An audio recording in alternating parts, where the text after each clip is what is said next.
ఆకుకూరలు ఏవైనా సరే మన హెల్త్‌కి చాలా మంచిదని అందరికీ తెలిసిన విషయమే. పాలకూరతో మీరు పప్పు, పులుసు లాంటి రొటీన్ ఐటెమ్స్ కాకుండా ఏదైనా కొత్తగా ట్రై చేశారా?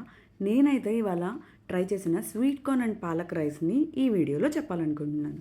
సాల్ట్ వేసి పాలకూరని ఇలా బాయిల్ చేసేసి, అది పక్కకు తీసి చల్లారిన తర్వాత అల్లం, పచ్చిమిర్చి యాడ్ చేసి మెత్తగా పేస్ట్ చేసి పక్కన పెట్టాలి. సోక్ చేసిన రైస్‌కి పాలకూర బాయిల్ చేసిన వాటర్ యాడ్ చేసి ఆ రైస్‌ని కుక్ చేసుకోవాలి. కుక్ చేసేటప్పుడు పొడి పొడిగా రావడానికి కొద్దిగా ఆయిల్ యాడ్ చేశాను. నెక్స్ట్ స్వీట్ కార్న్‌ని బాయిల్ చేసి పక్కనుంచుకోవాలి. ఇప్పుడు ప్యాన్‌లో కొద్దిగా ఆయిల్ తీసుకొని సన్నగా తరిగిన ఆనియన్స్ యాడ్ చేసి అవి ఫ్రై అయిన తరువాత దానిలో కొంచెం కాజు యాడ్ చేశాను. పాలకూర పేస్ట్ యాడ్ చేసి మనకి కావాల్సిన మసాలాలన్నీ యాడ్ చేసుకోవచ్చు.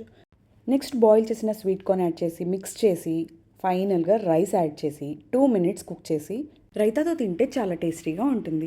ఈ రెసిపీ మీకు నచ్చినట్లయితే లైక్ చేయండి. ఇలాంటి మరిన్ని ఇంట్రెస్టింగ్ వీడియోస్ కోసం సబ్స్క్రైబ్ టు మై ఛానల్.